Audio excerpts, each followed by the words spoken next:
He's like, very I'm so much better than the rest of these toys. Why am I here? Yeah. Yeah. I don't know what to do. There's a lot of stuff. Coming in the room and not being in the room, and I have tomorrow off. I mean, I have Monday off, so I figured now's a good time to kind of tackle this. I was like, wow, if only I had tomorrow off. Wait a minute. I do have tomorrow. I do have Sunday off. Where is Rob?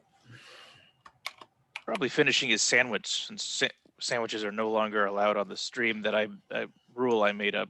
Oh yeah, we can kind of talk about that. We're recording already, so. Oh, good. I wasn't about to just eat some soup. You're always eating. That's fine. You should eat. I gave some comics to a picker who has a YouTube channel. And we talked about comics in general and how he's gonna sell them and all that kind of thing. They're all my extras. He has 15,000 people on his YouTube channel, subscribers, whatever. Not like they don't all show up when he goes live. And so our subscriber count on my way, Rob, stupid. So our subscriber count has slowly been going up and up and up. So we're very grateful for that. Anyone that's joined us now for the first time. I had a video of me opening the Coca-Cola subscription box. And drinking everything inside? I did drink everything inside. And I dropped one of the cans. Oh. And that's the one that goes on the wall. We don't touch that for years. It came in the fanny pack for some reason. Oh, you know why. But now I feel like it doesn't belong on that on our YouTube page anymore. So I might start a second channel of just like geek stuff away from kind of comic stuff. Unless there was a Coca-Cola comic book that you have in your collection somewhere. I do. That's a surprise. I guess maybe not a surprise, but I'm still surprised. As you should be. Yes. Okay, so let's talk about the premise for today's show. We all read the same. Oh, there's Rob. Oh boy. Rob's only 5 minutes late. 5, closer to 4. Way closer to 4. I agree. I don't think I own a clock that has seconds on it. Me neither. Okay, so the premise for today's show is we all read the same 3 comics. Those comics came out this week. And where'd Murray go? Is he eating? Is that why Murray went away? And we're going to review those 3 comics. Yes. So where are we going to start? That was my question, Rob. We could Murray, did you eat your soup pretty fast? I ate my soup, yes. I was just getting my comic reading device. That has a list of things Murray likes about the comics. A list. I literally put together notes for what I thought. Oh, nice. I like that we have screen sharing. Okay, so these are the 3 comics. So Amazing Spider-Man is coming fresh out of 850 and number 50. So they try to combine the whole Spider-Verse in 850 and 50. Number 50 was number 849, and then and then after that was number 850, and they did 2. It was messed up. Then we did this Mighty Morphin number 3. This was actually surprising to me. We'll talk about that some more. And then we did so Future State. DC went through this big metal, heavy metal saga, and they have now assumed that everyone read the 40 Okay. comics Yes. that made up that saga. I was gonna say something like that. And Like across multiple heroes and books and new books and books that they made up, like, hey, here's the guide for heavy metal. And then now they've released Future State, which is based on that, with a rethinking of all the characters. Okay. Okay. I did wonder what the premise was. yeah, for that. it's like, hey, this is issue number 1. Remember all that stuff that just happened? Yeah. Okay, Like, let's just talk oh. about let's talk about this. I was actually not going to talk about Green Lantern at all because this, to me it was a complete disaster of a comic. Oh. Yes. This was so of the 3. This was my second. Oh. Oh, so second favorite. This isn't like the movie Green Lantern for you? No, that was the no, movie. That was the movie number was really one good. for Rob. Yeah. Yeah, the movie's number 1. This is number 2. For like a year after that movie, Rob still thought it was good. So this was kind of a roller coaster. This comic, and the It had reason is lightsabers. right here. It sure did. This is why this was a roller coaster. Is that what's happening now? Like Yeah. they threw us into this war like we've been a part of it for. And not only that, but they threw us into the war and then came back to it Mhm. Yes. at the end. And then they also like throw things around like we've lost all our rings. But then Yeah, right. Kilowog's like, I'm in this place that nobody knows about. Right. Yeah. Yeah, and then he's like crying, like, and John Stewart is there, but they have all of them have lightsabers, and there's a Mhm. dog man. Oh, No, yes. This is the dog that's from Green Lantern. Yeah, The dog The lantern. docile dog. they talk. They Nort. they make a point of telling you that he's not a dog. Gnort. Yeah, no Uh, matter how much he looks like a dog and speaks You know like why? and bites. Because it was people. funny when Rocket Raccoon did it. Yeah, that's true. It was funny when he did it. I don't know. The John Stewart part of this, I read it, and I think I slightly understood what was going on. I got that these people used to be Green Lanterns, and that they used to be lanterns, and they don't have rings anymore. These 3 heroes, right? Yes. Yes. And then they try to protect the one Green Lantern's planet, or the one Lantern's planet. Yes, but they don't do a great job. Right. Can I just show one panel from this? Okay. Yes. Which one? Okay, this Kilowog. screen. Yeah. Kilowog. Yeah, And the then- Kilowog. Right. But then, they zoom in on his face, okay? Is that really That what he is- looks like up close? Because his face like changed shape. He has like a bigger nose and wider brow, and then it's like this. Hey guys. It was like he tried to take a glamour shot. It's a Muppet version of Kilowog. Kilowog is meant to look a lot like the first picture. Yes.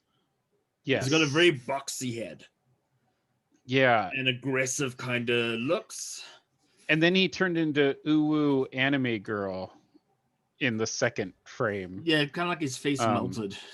Yeah. It's like yeah, I don't know. The whole not the whole Green Lantern part, but the whole John Stewart section of this, I couldn't follow along with, and I don't know, it wasn't interesting to me. So I was hoping, because they kept talking the God in Red. The God in Red. I was hoping that was one of the Red Lanterns. Same. Oh. But then this kitty cat showed up, and I'm not started even doing sure this. he's the God in Red. Yeah, But I guess maybe Yeah. like he stabbed that guy and like yeah. So, okay, so I mean, you got a Lobo looking guy over here. right. Yeah, I Right. assume that's on purpose. And Darth Maul. There's there's very little genetic similarity between these enemies. The guy Right. drawing this kind of went, I'm going to take all the bad guys that have shown up in the movies in the last 40 years. I'm going to make aliens out of them. Right.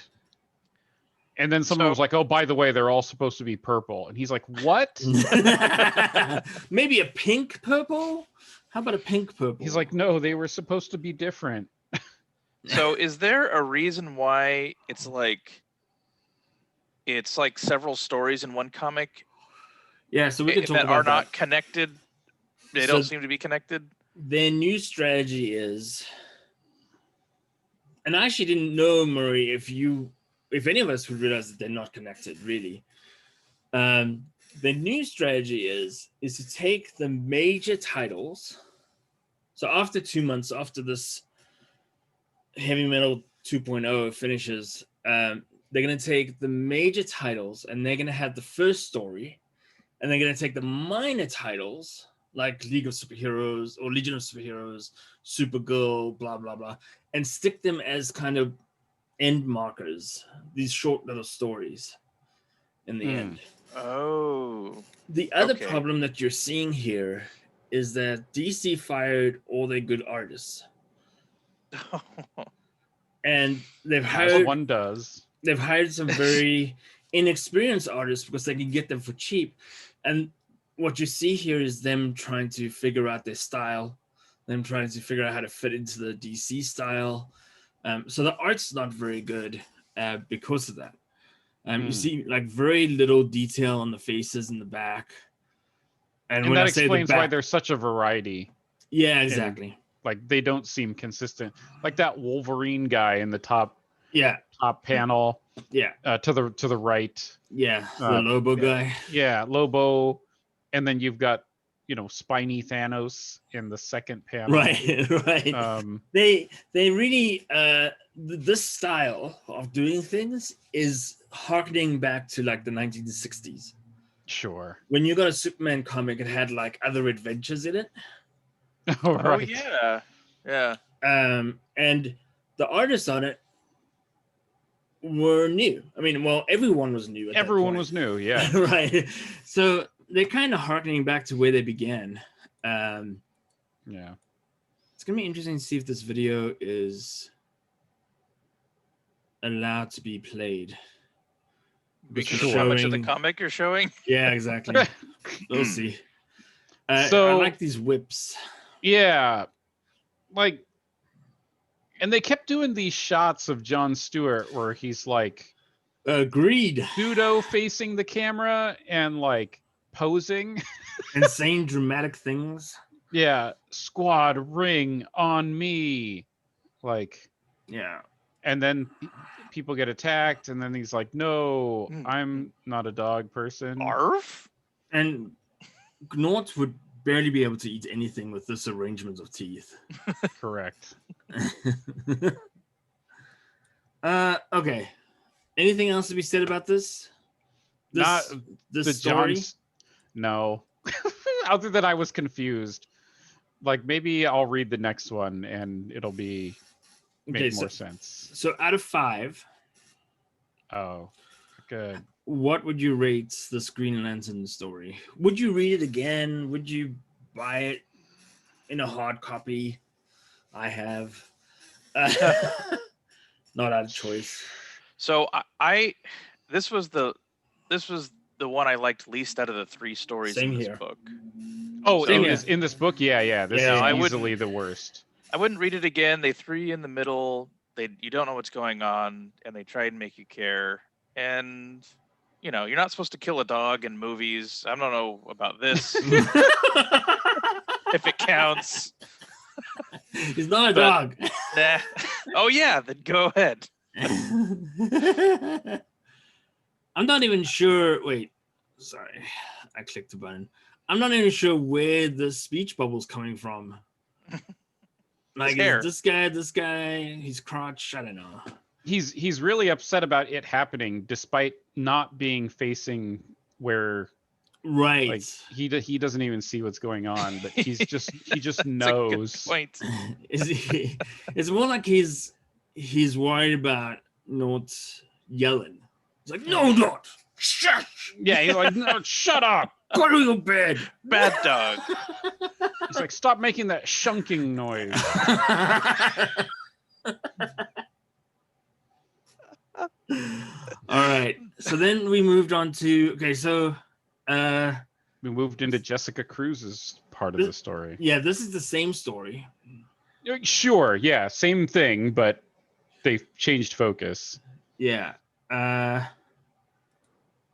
I thought this was at least interesting. Like, I didn't feel like I was being thrown in not knowing what had happened. Obviously, she doesn't have a ring, and But she she's does. still. Oh, right, that's right. It's just like there's no she's not wearing power, it. Yeah. and so she continues to defend this station. It felt Despite very Star Warsy. it did have a very Star Wars feel to it. I didn't understand how she was tricking the yellow lanterns, but I was okay with it. Like, I'm like, okay, some sort of wires I didn't understand electrocuted this guy. Yes. It was very the first time you watched Home Alone, Yes. and you were like, where were those paint cans? They're like, coming all from?" right, we're supposed to believe this. Got it. And right. like, despite the sandworm kind of guy with hair, the most terrifying is the next person Oh yes. that she tricks. The one with mouths for eyes and the Yes. eyes for a mouth. Yes. And she's an axe nerd. Yeah. I like that. So yes, I have a big problem with Marvel and DC because they both do this. They go, an atomic axe? What does that mean? Like, Well, it's a prototype, of an atomic axe. She definitely knew what it was. she got the catalog Yeah. and they talked about it. She's Uh, like just never looking at seen herself one. in the mirror. And then Jessica Cruz, she fights this other Yellow Lantern who's like, I'm one of Sinistra's lieutenants. The DC's Mystique. Yeah. And then I love that she just whops her with the lantern at the end. Yeah, it's basically the last scene from Nort getting smushed. Goes right into this. Right. And it's like, oh, okay, we're going. Yeah, because there's the axe again. Yeah. Except for this no is a cool shunking. panel, I thought. Like, the panel design yes. for this was neat. My wife would say, I don't know where to go next.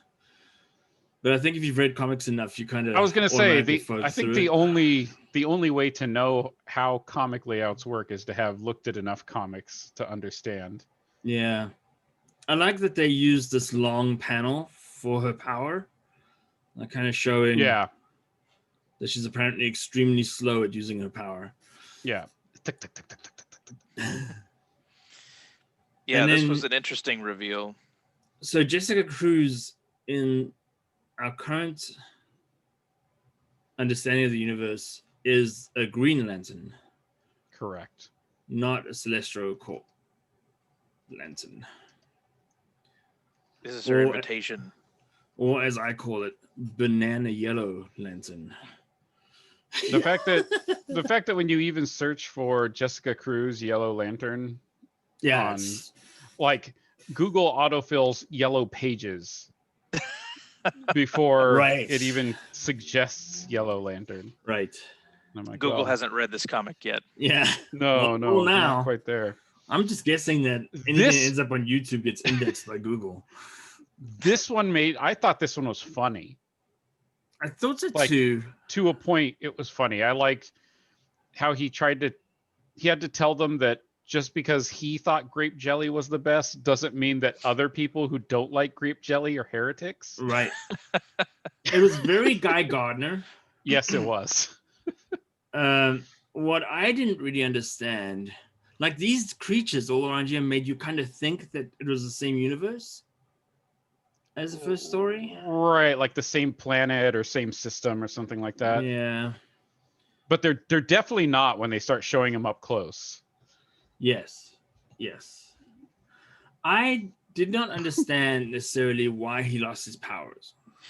Oh yeah, I think that it's was whatever, because this is supposed to be. Did they give a year at the beginning? Like, oh, like X amount of years ago? I don't remember. Sector 345, Planet No, Berlin or something. because by the end of this, like 25 years have passed, or something like that. Yeah. Because like this, he loses Oh, his ring and yeah. no one can understand him, and then like 5 years, and then a little farther, and it's 25 years. It's like 25 years APG. I don't know what APG is. I figure it's like after power go bye-bye. I don't know. After power loss. Yeah, but it's Oh, a was it G? Oh, let me look at the. Probably go bye-bye. And then a After member of Prophet KISS Guy. showed up. Oh, after he arrived. After Prophet Guy. Okay. After. And then a member of KISS showed up at the end. Yeah, Yes. Lobo. And Guy Gardner seemed really disappointed by that. Yeah. Although I really like his hoodie with like the cheering the beer glasses. Beer glasses, yeah. And he taught them how to brew beer so he could drink beer while he was there trying to make peace. Right. He did make peace. So I will say, so close. I will say, since we're a little over time for one comic already, I like the Guy Gardner story. I thought it was too long for what they're trying to do. Correct. I don't even know what they're trying to do. I think that even this story was a little too long. Sure. But I think the Guy Gardner story kind of saved the comic for me. But that's not why you buy the comic, for the guy that's hanging out in the back of the comic, right? Right. What do you guys think? I think if we're rating each of them like 1 to 5, I think the Jon Stewart story is a low 2 for me. Rob's going straight to 10 stars. Maybe even a 1. 2.5. I don't know. The Jessica Cruz, maybe a 3. Guy Gardner probably jumps up to a 4. Just like 2, maybe 1, 3, 4. I agree with that. Yeah, I'll take those scores too. Sure.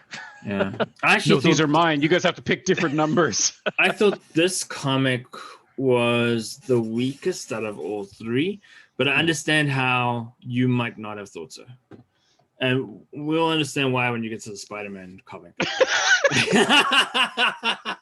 I will say, okay, so I read a Marauders comic the other day, and the whole comic was like 3 people having a conversation and just catching the crowd up with how resurrection works. Right. It's like the like anime will do like a catch-up episode every 20 episodes or so. And they're like, remember when all of this happened? And then it's like, yeah, okay, yeah, I remember. Next episode. All right, so next we have Mighty Morphin. So recently, there was Power Rangers and there was Mighty Morphin Power Rangers. And that meant there were 10 to 12 Power Rangers hanging around. So they decided to split into 2 teams, Mighty Morphin and Power Rangers. So that's why the number is so low for Saban's characters that have been around for like, 20 years now? Yeah, I was going to ask about that. Like, I have that in my notes that, like, was there really so much interest in Mighty Morphin that they were like, we should release a new comic in 2021? I honestly don't know where the line gets drawn between Power whatever and Mighty Morphin, because I didn't read Power Rangers, Mighty Morphin Power Rangers. This one, Mighty Morphin, seems to be the characters we grew up with. Yes. And when I say grew up with, I mean when we were 20. No, I was in elementary school, I think. Yeah, somewhere around there. Elementary school, teenager. This did make me want to go back and read the first 2 issues.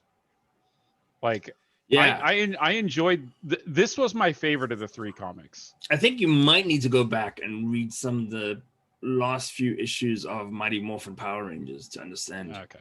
Yeah, how they got there. I don't know. I thought this one was good. Like I enjoyed it through the whole thing. It took me a little bit to catch up on what was going on here at the beginning. I was like, oh no, Yes. another mess. But it settled down very quickly. I felt like it was completely unnecessary. I hope that they get to a point where they explain why that section was needed, but it was not in this comic. Maybe in the second issue before this one, that's how they ended off or something. I don't know. So yeah, he's like transformed into another alien race. Yeah, and so then morphs back because he's also a Morphin. so Whoa. his race are called Guardians. Oh. And the Guardians live on different planets disguising themselves as locals to guard against magical things happening. He's not doing a good job on Earth. Yeah. Like, he does not look like a local. I'm gonna bring up a beef I have with these Mighty Morphin people versus the ones that we grew up on.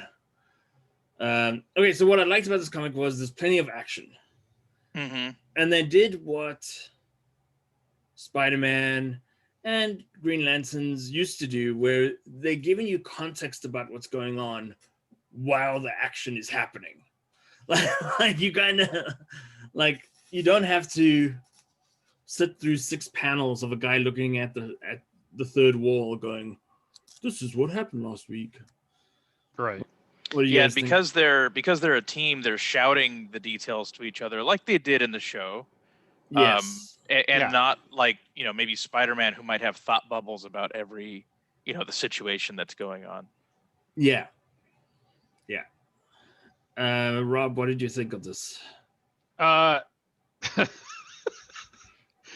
So this was the panel in which I realized that I had been spelling putties wrong my entire life.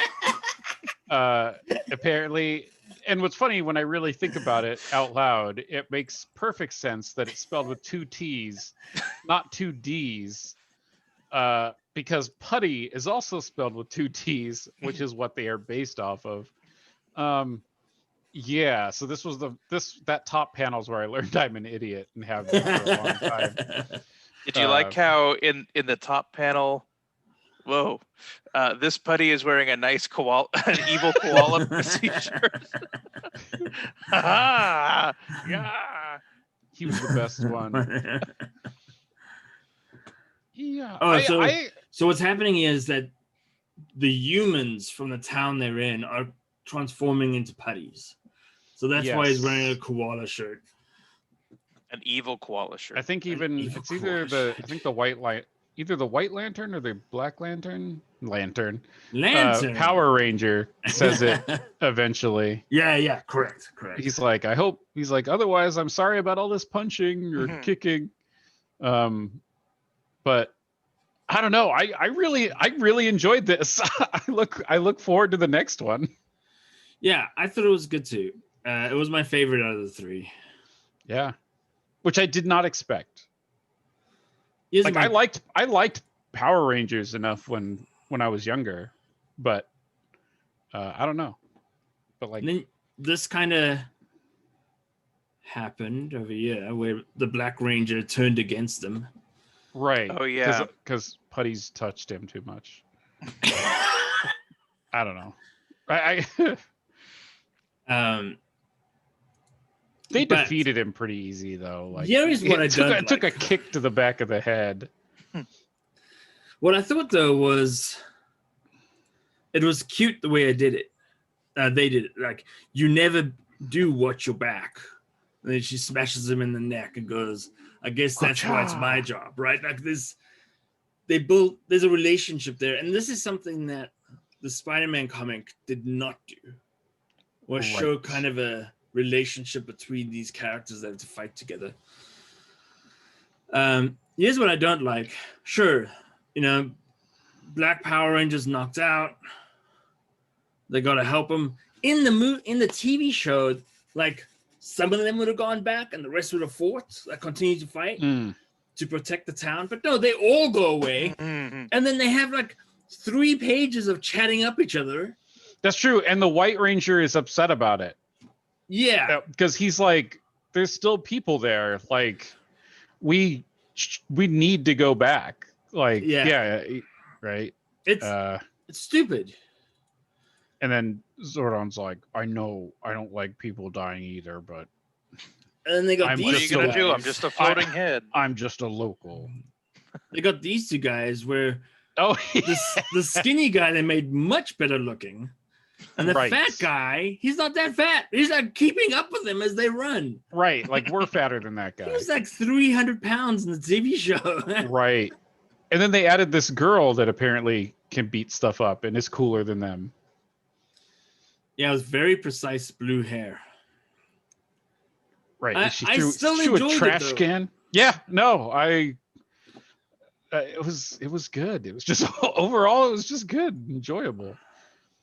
The fact that I was like these interactions here. Yeah, well, let's face it. Billy was always a weak link in the show anyway. Yeah. It's not a surprise that Billy's the weak link in the comic as well.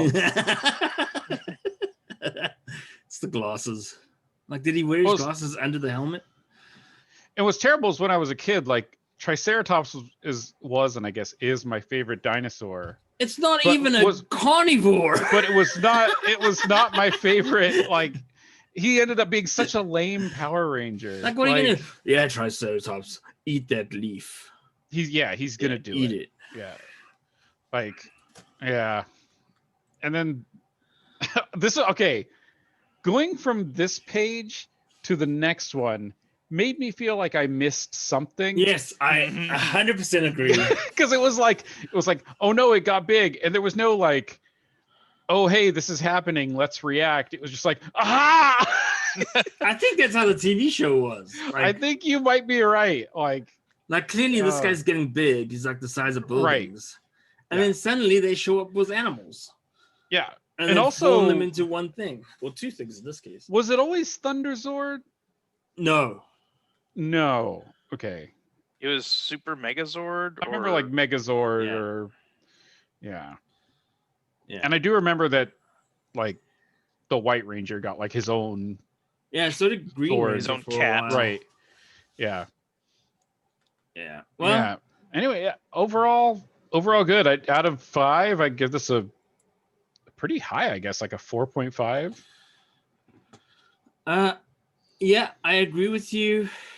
I will say that I actually enjoyed the fact that there wasn't another story after this one. It's a totally different production team, so it's not DC, but I enjoyed that there wasn't another story after this because I actually might have taken away from the story in some way. The writing, though, of Mighty Morphin, is awful. Oh, really? I was enjoying it so much I didn't know. It's very movie-like. Like, sure. Get our butts handed to us, then we fight back, we win, big guy shows up, we turn into a robot, we kick his butt. As is appropriate. Have we ever seen Zordon like show up as a floating head somewhere else that wasn't in that tube? That was new to me. I thought that was new to me too, and I was like, he wasn't a floating head. I mean, he is a floating head. When he was talking to that woman. Oh, I he see. just sort of. He's just like, hey. Oh, I see. Yeah, no, that was weird. He's like, I'm walking these stairs now. It's like, okay, so can he go anywhere? Like, I don't know.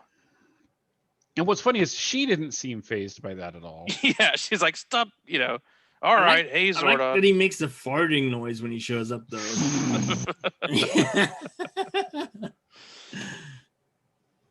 I also am not sure what to make of the tanks with the green Power Ranger in it. Like, is that really necessary? I feel like they took him or something. I don't know. Because they said they tracked his teleportation coordinates or Oh, I whatever. see. And then Zordon shows up at the coordinates and is like, "Hey, lady, you don't know what you're messing with." I didn't show up earlier because my GPS wasn't working. All right. So overall, Murray, Yeah, pretty happy with this one?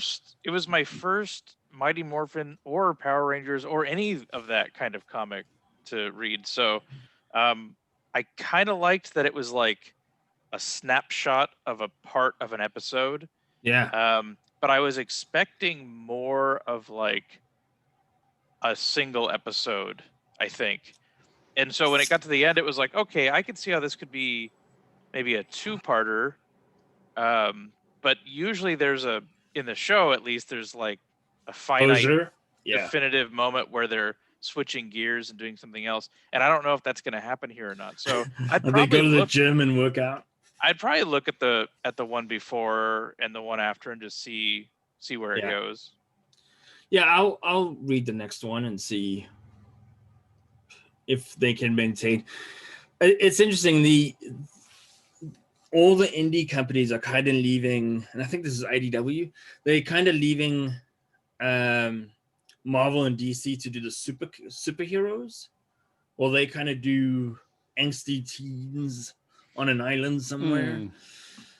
So this is kind of one of the few action type superhero stories from the indie guys, and it's good.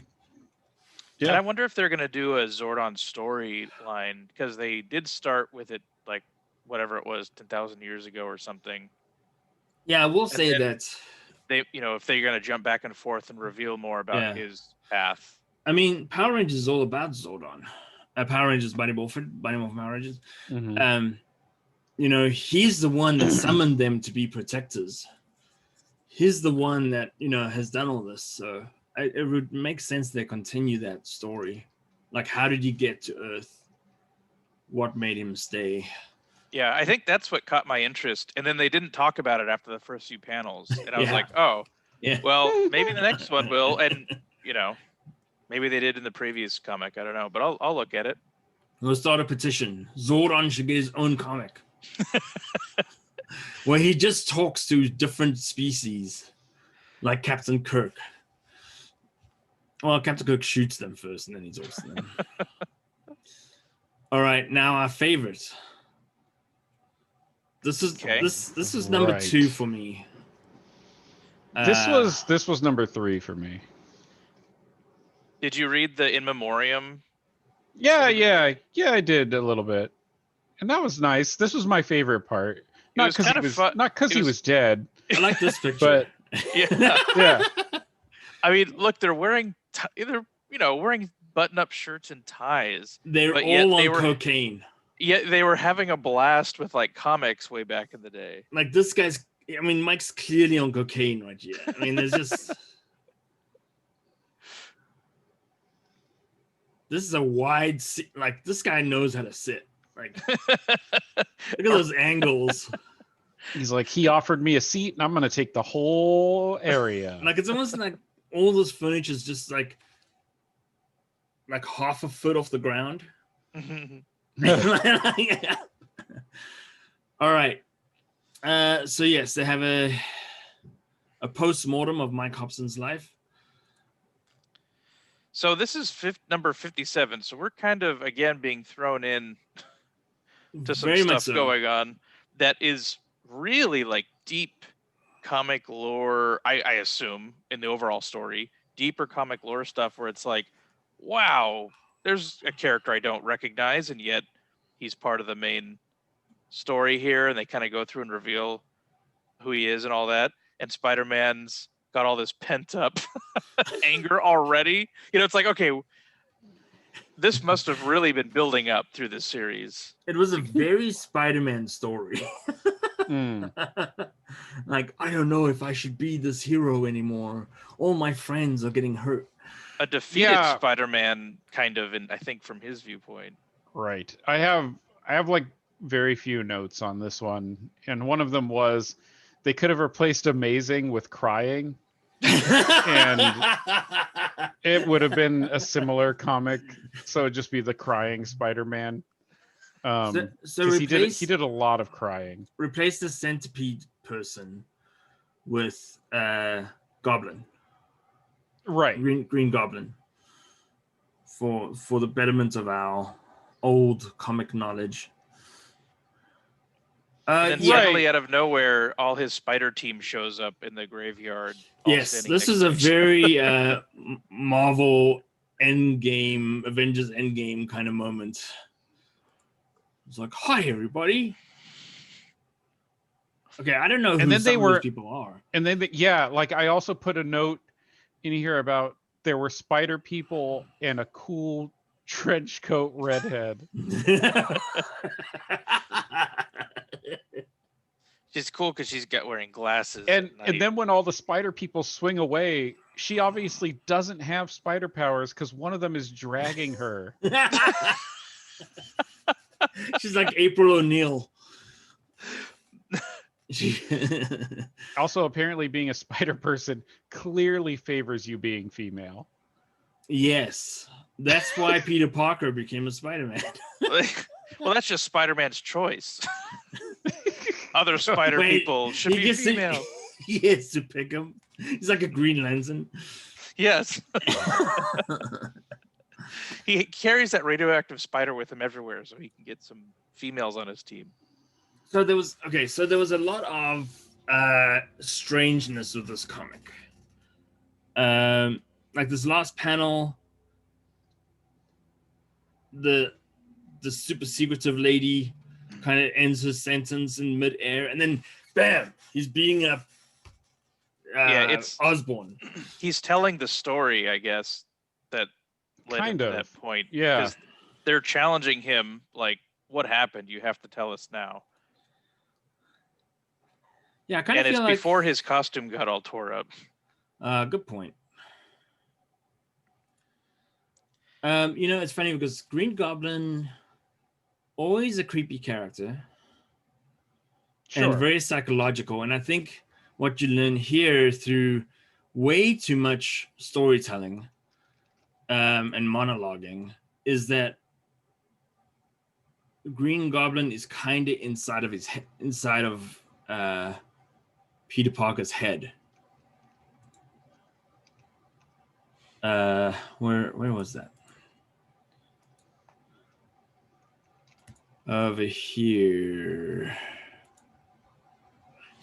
where he gets attacked and then set on fire. Yeah. That clearly did not happen, but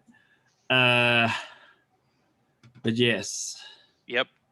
And then while that was happening, he was beating up Harry's father. Mm-hmm.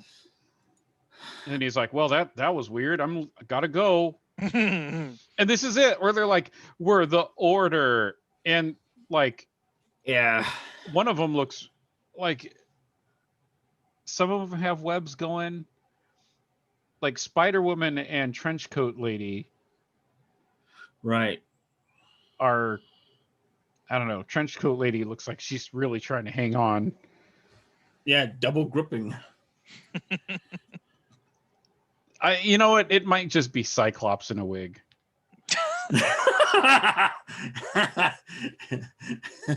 It might be Gambit. Gambit. He doesn't need to wear a wig. He just needs to be more French or whatever. Maybe that's what it is. They needed to We're throw gonna all stick together, mon ami. They're like, Yeah. What'd you say? Which one are you, a rogue? I thought these aliens were not particularly these villains were not particularly recognizable. No. Well, maybe they will be in the future. I'm guessing Electro,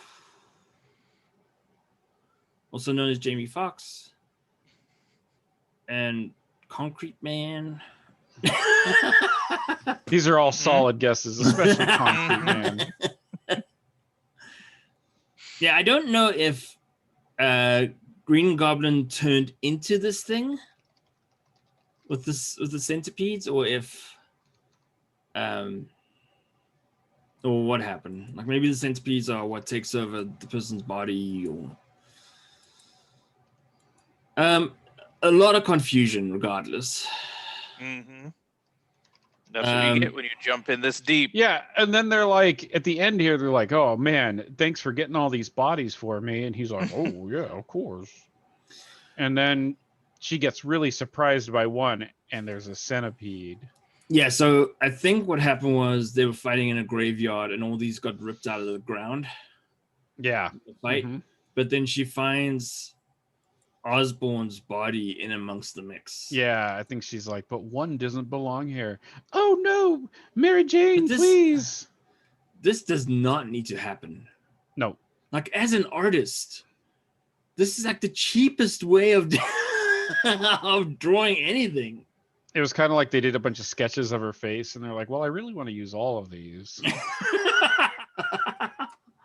How many different emotions can she go through in the next 5 seconds? I wanted the centipede to call. Right. To pick up the phone. Yeah, and then be like, can I get a pizza? Can Spider-Man deliver the pizza? So I think, like I said, this is my least favorite of the three, but I think that's slightly unfair to the comic, maybe. It just in that I think I didn't like it because I didn't know what was going on. I felt like Spider-Man was sad a lot. He cries brown tears in this. Oh, I mean, that just shows how bad it was. It's from the radioactive that's the tears. That's the little known part of being Spider-Man, is part of the spider powers is brown tears. If you go back, you'll get there. Yeah. There. Yeah. Very clown-esque. I'm leaking oil. Oil. Yeah. But yeah. Anyways, this was my least favorite of the, but I'd probably still give it. So go for it. Okay, I was just gonna say before your score that although it didn't feel like a Spider-Man comic, it was, this pent-up anger that Spider-Man has is probably really what he feels, but he just never lets it get to him. Yeah, sure. So there's definitely something else going on because it doesn't really feel Spider-Man-y.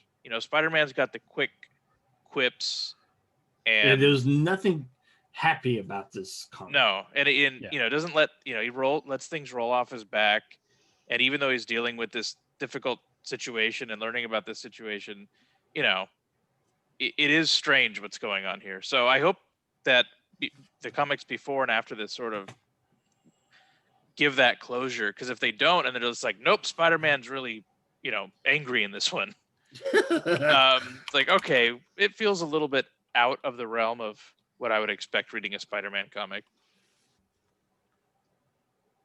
Yeah, I agree. I thought this was still better than Green Lantern. Yeah.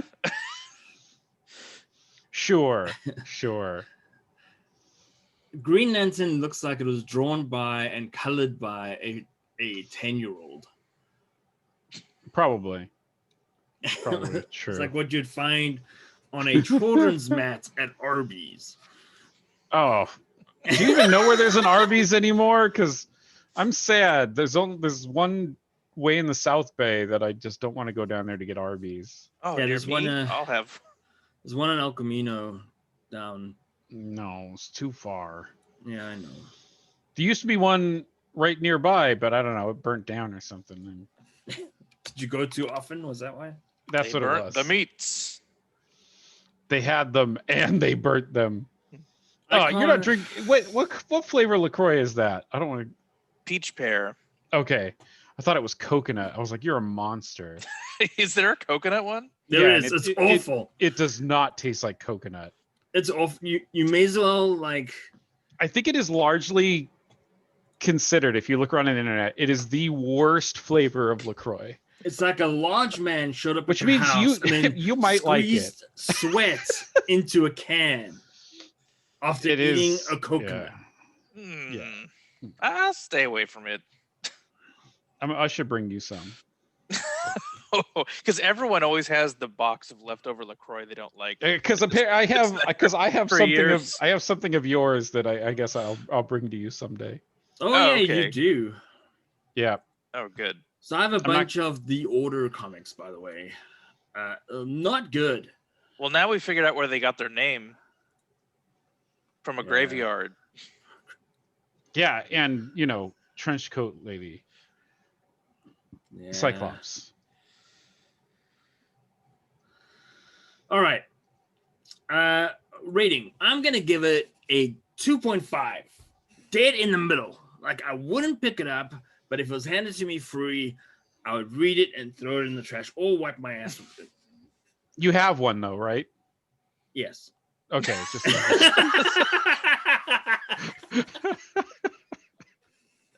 just making sure.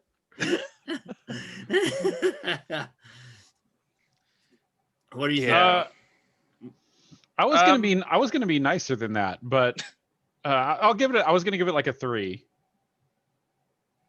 Okay. No, maybe I should probably say 2.5 if I'm going to say it was my least favorite, because the Green Lantern one for me was maybe a 3. Yeah, I wouldn't say it's lower than a 2.5, but it definitely needs some context around it, and hopefully that context makes this comic make a little more sense. So here's the problem: the writer for Spider-Man, Amazing Spider-Man, this is his last comic. Oh, interesting. Okay. And they're bringing in a new writer who's quite famous, Spencer. So I don't know if there's going to be any closure going forward. Like, it might just take a whole different turn. One other reviewer said that it was too full of plot points. And it makes sense, right? Like, they're in the graveyard or whatever, and they keep talking. And then he goes over to Norman Osborn, talking. And then the Order forms. And then, you know what I mean? Like, it's just show him kicking through space and it'll be good. Bring Cosmic Spider-Man back in his weird glowy suit. I do kind of feel like the cover is a classic looking cover. Like, I feel like this is something that I would have seen on the comic book shelves when I was a teenager. Yeah. And so I liked that. I liked that it looked like that, and it's got, like, it's very focused on something that looks like he went through a lot of action. You just don't really get to, see all that in the comic. So the variant for this comic is also like that. The problem that I have, though, remember back in the day, you used to get a cover and it kind of had context with what was going on inside? Sure. This cover could be on any Amazing Spider-Man comic book. Because it had Spider-Man on it. Yeah, but there was a time where that kind of was the covers. It, like, didn't really have to do with what was inside. And I feel like that was when maybe when I was like 15-ish, they all kind of seemed like that. Whereas before it was like a scene that could have been in the comic, but wasn't usually. Yes. And then after, it was maybe a more detailed version of, those kind of scenes. Yeah. Like a in between two panels kind of. Yes. Thing. So this is the variant. That's cool. I think so.